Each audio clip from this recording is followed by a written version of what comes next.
You hear about blockchain constantly, but what is it actually? Let's break down this digital technology in simple terms.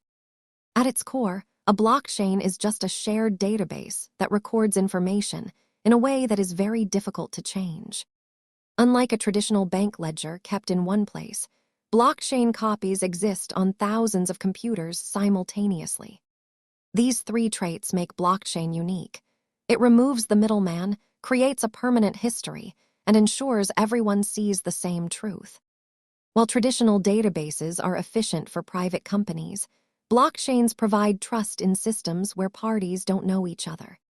Investment in this space has grown rapidly as industries explore how to apply this technology to tracking assets and data. Think of it as a foundation for verifying information.